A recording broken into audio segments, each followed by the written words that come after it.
WNST, toss my eyes towards Orioles baseball on weeknights now, but I'll have one eye out on the Stanley Cup semis as well as the NBA semifinals, where I think everyone expects Golden State and Cleveland to get together a couple of weeks from now for what will be must-see television. This guy played the National Basketball Association, even had himself a little cup of coffee with the Wizards along his journey. I remember him as a Louisville Cardinal. He is a defending champion on this program as well as an NBA champion. We welcome Samaki Walker back onto the program. You can follow his journey out on Twitter at Samaki_Walker. He was doing some radio for NBC, but now is doing some basketball developmental work and watching these NBA playoffs like all the rest of us. No surprises here, Samaki, right? I mean, it still feels like it's Cleveland and Golden State and everybody else trying to figure it out, right?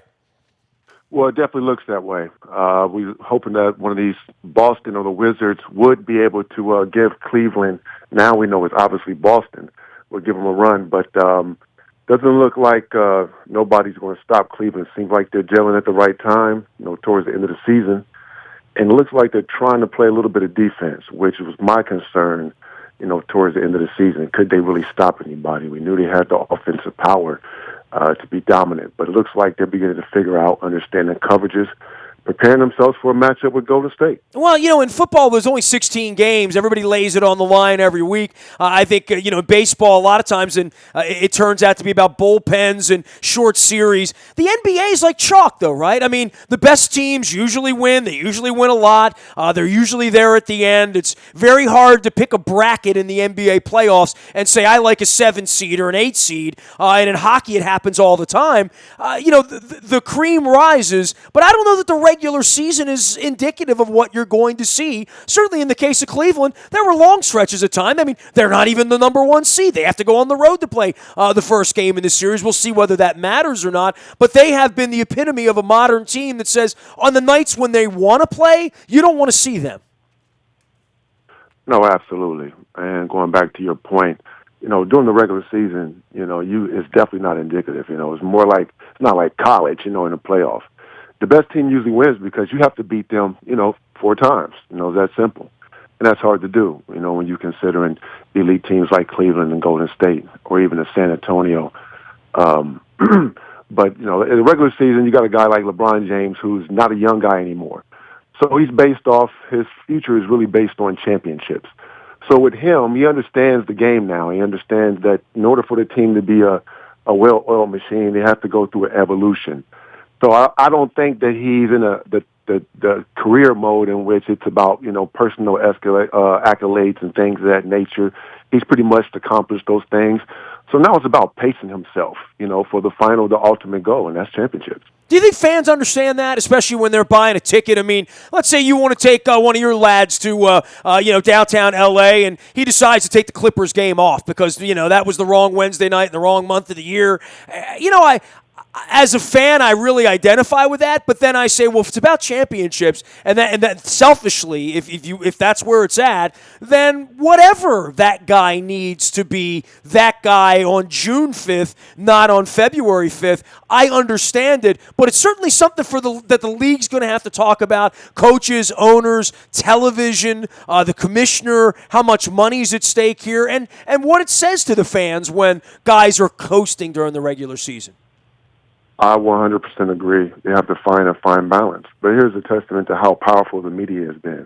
I mean, truthfully, the media has a sort of control on the perception of what a great player would be or what they should be accomplishing. And so when you got a guy like LeBron James who obviously listens to the media and say, well, you can't be great unless you do this, and this. And now he goes out and shapes his career, his game around those expectations. And unfortunately, it affects the game. I think that players should play, as often as possible. It can't be just about championships because it's a business. And so they do have to come to a happy median. And I think the fans who obviously support us all, have a right to have a say-so. Wizards got involved in this thing, and certainly they look like a different team than they looked in November and December when they didn't look very good at all. Going into Game 7, this couldn't win on the road, and more than that, I think the depth and the bench really sort of got them in the end. Again, I have to agree with you. Not only didn't have any depth, it just like they didn't have a real personality. I mean, you had guys who play well in spurts, even John Wall. but they're just it's not a well-oiled machine. And the bigs, honestly, I was sick watching the bigs. I didn't think they were consistent. Obviously, they're bully guys, but I thought they weren't, effective within the offense. They weren't dangerous enough to be able to allow John Wall and Bradley Beal come off. And obviously, Bradley Beal is not really a one-on-one guy anyway. He can score in one-on-one situations, but he's more of a guy who runs off screens. I didn't think that they had, the airspace because, number one, the bigs weren't effective enough in pick and roll. I didn't think they finished effectively, which obviously you look at a guy like Kelly Olynyk who sets picks, who has the ability to dive, finish layup. I mean, granted, he's not an over-the-rim type of player. He's not doing anything like a DeAndre Jordan, but his skill level, I mean, God, he's a type of player you definitely want to have on your team. Look what Isaiah Thomas was able to do to him. And kudos to him for how he played the game early on, letting the game come to him during the Game 7, not rushing this game, and look what happened. Any thoughts about adjudicating the rough play this time of year, and certainly dirty play, as Pop called out on the Leonard play? Changes the series to not have him in there. I mean, and I think everyone was looking forward to sort of this semi-heavyweight matchup of San Antonio and Golden State. This thing might flutter out quickly, right?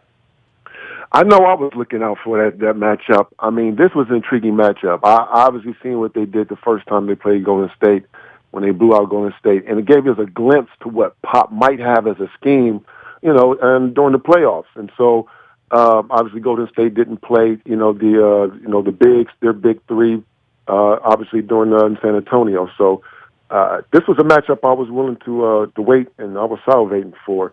Unfortunately, the topic of dirty play has come up. Jaja Basuya is a guy in which who's known to be a physical player. Now, I don't know 100% that was a dirty play. It was a dangerous play, and obviously we see that. But to say it was a dirty play, no. And Pop has to do something to sort of win. Either obviously the refs on the side this game, which is the only reason or only way they could possibly stand a chance of beating this high-powered offense that Golden State has. He is Samaki Walker. You can follow his journey out on Twitter at Samaki_Walker. That's Samaki. Many of you remember him as a draft pick in the first round, 1996, and, of course, at Louisville. And now talking some sports, also doing some player development out in the Los Angeles area. For Golden State, in beating them, is it about throwing bodies around? They're never going to be a rebounding team. They're never going to win inside the paint. And I know Cleveland has some guys that can do that if we're advancing into thoughts about that. But, Golden State on nights when they're shooting well, it's almost indefensible to some degree. And if they're dropping it, you're not going to beat them. If they're not, they're going to struggle. Well, and look, yeah, obviously, they're a tremendous high-powered offense. We've never seen, a team like this. Obviously, D'Antoni's has some power offensive teams, but this team is an anomaly within itself. But they play defense, and that's the thing that is intriguing about this team. They understand airspace. They play team by committee, and let's face it, they're not facing the Tim Duncan, the David Robinson, the Hakeem Olajuwon bigs. No one is using bigs in that manner anymore. So the game is sort of changed, and so coaches can sort of tinker with this style of play and get away with a guy like Kevin Durant, who has a slight body, but definitely has the length to cover the rim and the basket, who has quick feet, and they shift, they're long, and this is the way the game is being played today. And so, they're a modern team. You got a perfect guy in Draymond Green who embodies the mentality of an old school player, and obviously affects the rest of the team as well. And wow. It's fun watching this team night in and night out on both ends of the floor, actually. Back in your era, and I guess, we're era to era now. I'm pretty much your age at this point.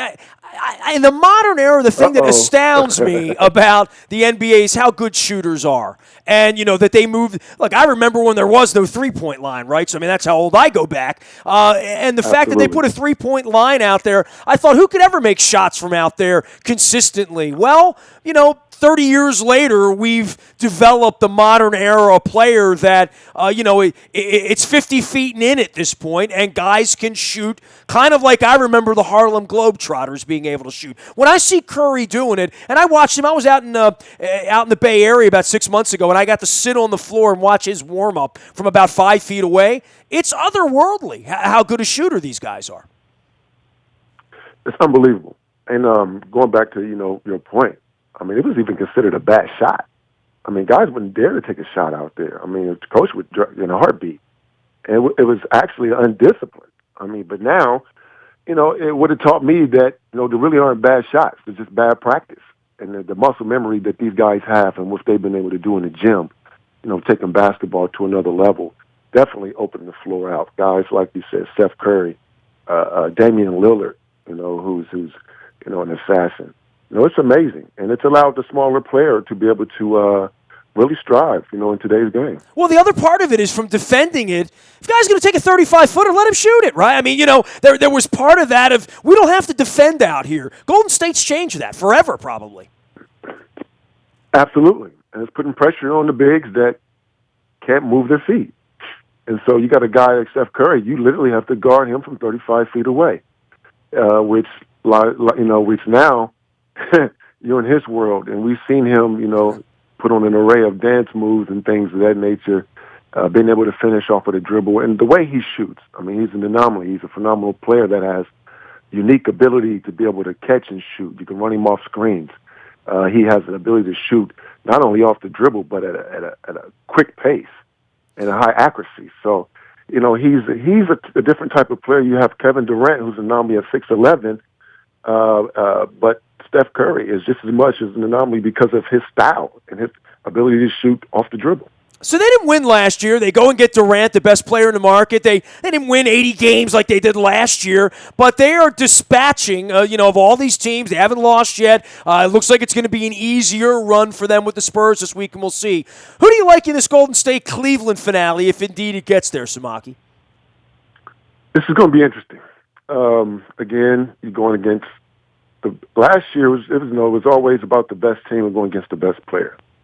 This year, I think LeBron has learned a little bit, well, actually a lot with, these last two series matchups. He's learned it has to be the best team against the best team. And, you have to let the ego go. Now, you can orchestrate the best team, but you got to have other guys be able to step up. And so if the Cleveland Cavs look like a lot better team. They have some pieces. They got Darren Williams that allow Kyrie to play off the ball. It'd be interesting to see if he can play defensively.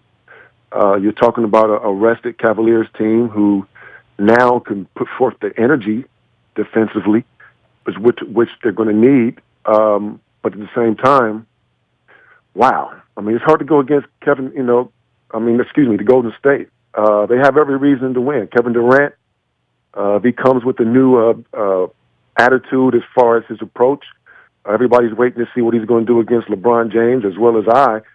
So it's going to be interesting. I'm excited about this matchup if it does happen. Samaki, great to check in with you. Tell everybody what you're doing out there with player development. I know you've been in the game forever here. You were talking the game and now getting involved with young people, right?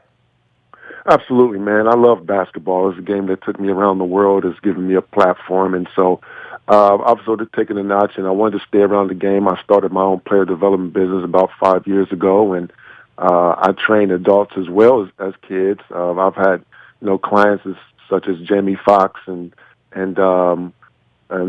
other clients as well, and I've been staying attached to the game and having fun, man, just teaching, man. I love basketball, and I plan on staying connected to it for a long time. It's amazing. You say you've been around the world. You actually played in Syria before all hell broke loose. I mean, you played over in Korea. You played in the Middle East. Those kinds of experiences probably weren't first and foremost in your mind when you were going into the NBA, right? Like that part of your life could be fun and rewarding after your NBA career. It's amazing. As a kid, you grow up, the NBA is all you think about, and you never really understand the platform of basketball. And having the opportunity because of my NBA title and name, I was able to take that abroad and sort of showcase my abilities in other countries. And some of the experiences, were amazing. Going over as an American, being able to just, thrive in other countries, learn the culture, and expand, myself as a human being and my awareness of how the world really works. It was just an amazing experience. But again, kudos to the NBA, to providing a platform from a kid, from Columbus, Ohio. Hey, man, be well. Thanks for coming on. I always appreciate the time. We'll be following you out there at Samaki_Walker out on Twitter. Great joining you, man. Thanks for having me. You got it. Samaki Walker, former NBAer and a world traveler and tweeter out at Samaki_Walker as well out on Twitter. You can find me in the Buy a Toyota Audio Vault 24 hours a day from anywhere in the world on your mobile device by downloading the TuneIn Radio app. We do come in crystal clear from anywhere in the world. Our morning newspaper ships to your email inbox each and every morning at 7 a.m. That's all brought to you by Planet Fitness and PlanetFitness.com, where it's still $10 a month to get in the best shape of your life. There's one right around the corner from you. You got the weather heating up right now. It's bikini season somewhere. Planet Fitness is there to help you get into shape. Last but never least, any breaking news will happen first on our WNST tech service. That's all brought to you by our friends at Coons Ford of Security Boulevard. Dennis Colazos will be here with the SSV. That's the Sunday Sports Voice on Thursdays. Thursday from 3 until 5 each Thursday. Dennis is breaking that down for you here this weekend. And, of course, they sponsor our tech service. Trips on sale. London, final week for London. We've also got Green Bay as well as Nashville. You can always email me or find me out on social media. I'm on Facebook, Twitter, LinkedIn, Snapchat, Instagram, and streaming live on our Facebook as well as our YouTube WNS TV channel. We are WNST.net, AM 1570 and WNST Towson, Baltimore, and we never stop talking Baltimore sports.